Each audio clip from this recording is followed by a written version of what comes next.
राधे राधे मेरी YouTube family. आज आपके लिए आपकी अनीता लेकर आई है शाही चटपटी खट्टी मीठी नमकीन की एक आसान सी रेसिपी।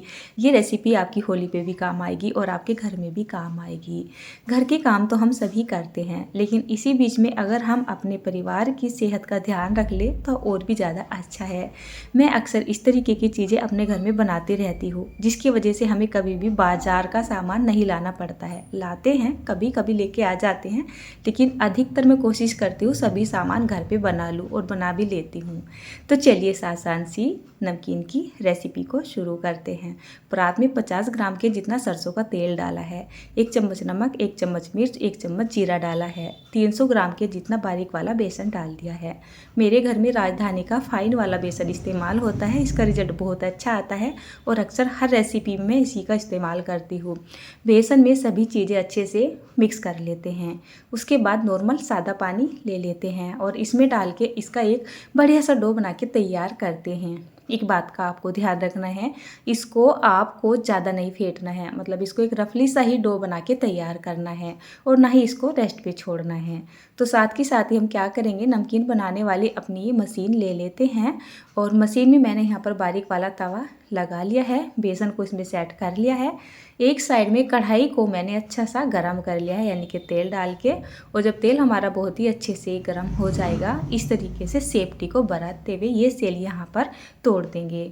इनको घर पे बनाना बहुत ज़्यादा आसान होता है और जब ये सीख जाए ना, 4 से 5 मिनट के बाद इनको निकाल लेते हैं। उसके बाद हम एक छलनी ले लेते हैं, इसमें डाल लेते हैं मूंगफली। अब छलनी में इन मूंगफलियों को भूनने में काफ़ी टाइम लग जाता, तो मैंने सोचा चलिए तेल में ही डाल के डायरेक्ट इनको भून लेती हूँ। मूंगफली को भूनने के लिए हमेशा तेल के टेम्परेचर को थोड़ा सा डाउन करके रखें। हाई तेज़ तेल में इनको फ्राई ना करें, नहीं तो ये जल जाती है और खाने में थोड़ी कड़वी सी भी लगती है। तो बढ़िया सी भून के हो चुकी है तैयार। इनको हम निकाल लेते हैं एक पेपर वगैरह पर, ताकि इनमें जो तेल है ना वो थोड़ा सा कम हो सके। उसके बाद मैंने यहाँ पर ले लिया है करीब 300 ग्राम के जितना पोहा। मैंने यहाँ पर मोटे वाला पोहा का इस्तेमाल किया है। आप चाहे तो इसको छलनी में भी जो है मतलब फ्राई सा कर सकते हो, अगर आपको थोड़ा सा डर ऐसा लगता है कि ये जल जाएगा। अगर आप थोड़ा सा ध्यान रखोगे तो जलेगा नहीं और खूब सारा पोहा एक ही बार में बन के तैयार हो जाएगा। तो देखिए, इतना सारा पोहा बनाने के लिए मुझे बहुत टाइम लग जाता अगर मैं छलनी में इसको बनाती। मैंने डायरेक्ट ही हाई फ्लेम करके तेल का टेम्परेचर एकदम हाई करके, और जो है मैंने यहाँ पर करीब 150 ग्राम की जितना पोहा डाल दिया था। कढ़ाई भरी गई थी, तो आपने देखा मैंने 3 बार छलनी को भर भर के निकाल लिया है। तो मैंने यहाँ पर 2 बार करके सारा ही पोहा फ्राई कर लिया है। इसको एक बड़ी सी प्लेट में निकाल लिया है। उसके बाद ये जो मूंगफली थी इसको भी यहीं पे डाल देते हैं। अब तैयारी करते हैं आगे की। नमकीन को देते हैं शाही टेक्सचर। कढ़ाई में डालेंगे करीब 50 ग्राम के जितना रिफाइंड ऑयल। यहाँ पर थोड़ा सा हींग डाल लेंगे, 1 चम्मच के जितना जीरा डाल देंगे और 2 चम्मच के जितना सौंफ डालेंगे, 1 चम्मच के जितना राई डालेंगे, 6-7 हरी मिर्च को कट करके डाल देंगे। इनको हल्का सा क्रिस्पी होने तक भून लेंगे। साथ ही 50 ग्राम के जितने मटर के दाने डाल देंगे। मैंने यहाँ पर फ्रेश मटर का इस्तेमाल किया है, जो आजकल मार्केट में आती है। इनको अच्छा सा क्रिस्पी होने तक हमें भून सा लेना है। मटर ना तिड़क के जैसे ये फ्राई होने के लिए जाते हैं ना, तो ये चटकती है और तेल से बाहर भी निकलती है। तो कवर करके इनको 5 मिनट के लिए अच्छा सा फ्राई कर ले, जब तक कि क्रिस्पी ना हो जाए। उसके बाद यहाँ पर मैंने थोड़े से मखाने लिए हैं, 1 मिनट के लिए इनको भी अच्छा सा फ्राई कर लिया है। देख लीजिएगा, चेक कर लीजिएगा, ये अच्छे से ना फ्राई हो जाने चाहिए, यानी कि एकदम से ये कुरकुरे से हो जाने चाहिए। तो हम यहाँ पर तेल में इनको भून रहे हैं, तो 1 से 1.5 मिनट का ही टाइम लगेगा। यहाँ पर कुछ मैंने कद्दू के बीज डाले हैं, उसके बाद थोड़े से बादाम डाले हैं, उसके बाद थोड़े से काजू डाले हैं, साथ में डाल दिए थोड़ी सी किशमिश।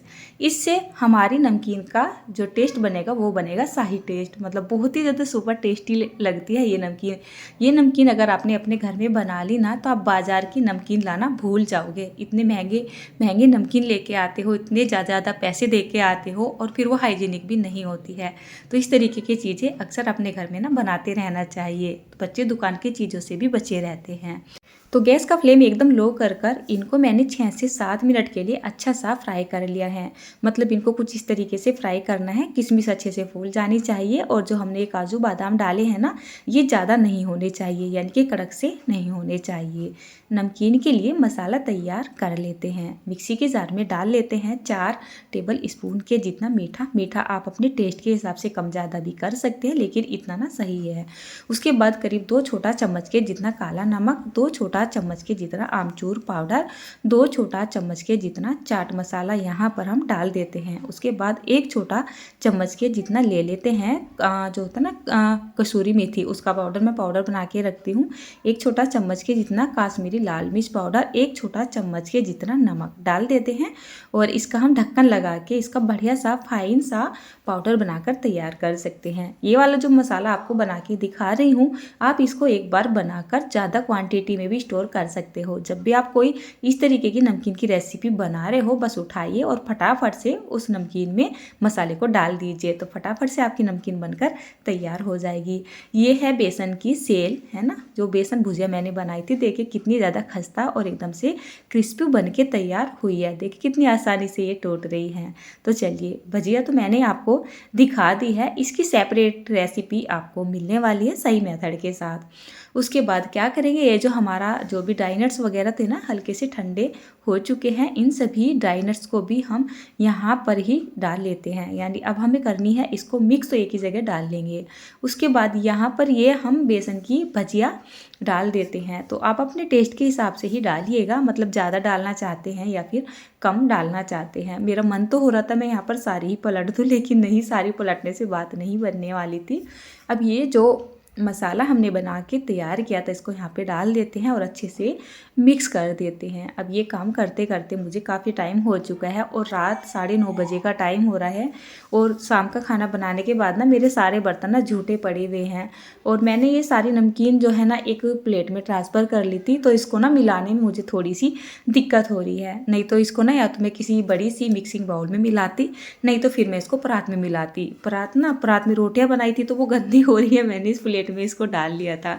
चलिए, इसको मैंने मिला दिया है हाथ से और ये हमारी शाही टेक्सचर वाली नमकीन बनकर तैयार हो चुकी है। मतलब इतनी ज़्यादा टेस्टी लगी है ना, मतलब यकीन मानिए बहुत ही ज़्यादा टेस्टी लगी है और इसको बनाने में ज़्यादा टाइम नहीं लगा है। अब मैं तो यहाँ पर कैमरा लगा लेती हूँ ना, तो कैमरे की वजह से और शूटिंग करनी होती है तो उसमें बहुत टाइम लग जाता है। नॉर्मली इस नमकीन को बनाने में मुश्किल से 10, 15, 20 मिनट का ही टाइम लगेगा। अब होली का टाइम तो आ ही रहा है, आप पहले से ही इस नमकीन को अपने घर में बना के रख सकते हो। नहीं तो फिर आपको क्या करना है कि उठाइए इस नमकीन को बनाइए और बच्चों को दुकान पर जाने से रोक दीजिए। यानी ऐसा नहीं है कि आप इसको होली पे ही बनाओगे, जब भी कभी आपका मन करे, जब भी आप इस नमकीन को अपने घर में बना के रख सकते हैं। और बनाने के बाद, टेस्ट करने के बाद खुद ही फील कीजिएगा, क्या बाज़ार की नमकीन इससे ज़्यादा टेस्टी होती है? बिल्कुल भी नहीं होती है। दूसरा, आप इसको घर में बनाते हो हाइजीनिकता के साथ, तो थोड़ा सा परिवार वालों की हेल्थ का भी ध्यान रखा जाता है। अब बारी आती है इसको स्टोर करने की, तो आप कोई भी एयर टाइट कंटेनर ले लीजिए, बस इसमें हवा पास नहीं होनी चाहिए, नहीं तो ये सील भी सकती है। प्लास्टिक का हो या फिर कांच का हो, भरकर रख लीजिए, महीना 2 महीना कहीं भी जाने वाली नहीं है।